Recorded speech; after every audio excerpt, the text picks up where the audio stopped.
A encíclica Laborem Exerce sobre a questão do trabalho humano, do Papa João Paulo II, dedica a sua última parte para uma espiritualidade do trabalho. Diz o texto que o trabalho deve ser vivido como participação na obra do Criador. Então a vida do trabalho recebe seu sentido pleno se for vivenciada através do ministério da cruz e da ressurreição de Jesus Cristo. A questão toda em volta do mundo do trabalho é que encontramos tantas e tantas situações que vão contra este pensamento, que vão contra os princípios humanos éticos. O jornalista da TV Aparecida, Guilherme Machado, nos mostra algumas belas reflexões sobre este tema. Acompanhemos. Dessa incidência é absurdamente maior quando a gente fala de alguns grupos específicos, como, por exemplo, as populações pretas, populações com menor nível de escolaridade. E quando a gente olha para o local de trabalho, Marcos, também queria a ajuda do senhor nesse sentido.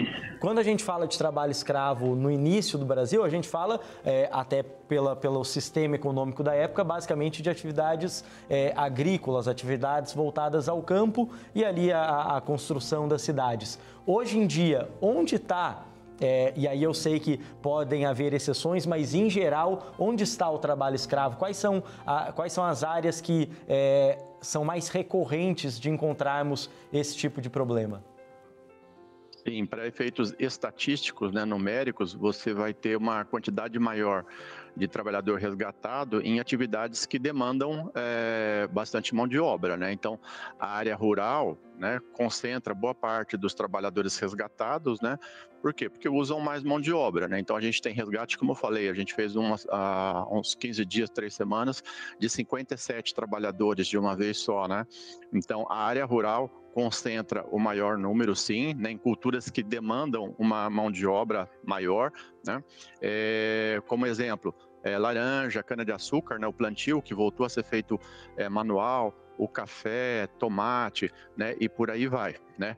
Essa mão de obra que vem de fora, né? Vem de fora onde? Então, normalmente vem do norte e nordeste para trabalhar no sul e sudeste, né? Então não é à toa que Minas Gerais, São Paulo, né, são os estados ali que costumam ter o maior número de trabalhadores resgatados, mas que são originários de fora, do norte e nordeste e de estrangeiros também, como Paraguai, bolivianos, haitianos, venezuelanos agora, né?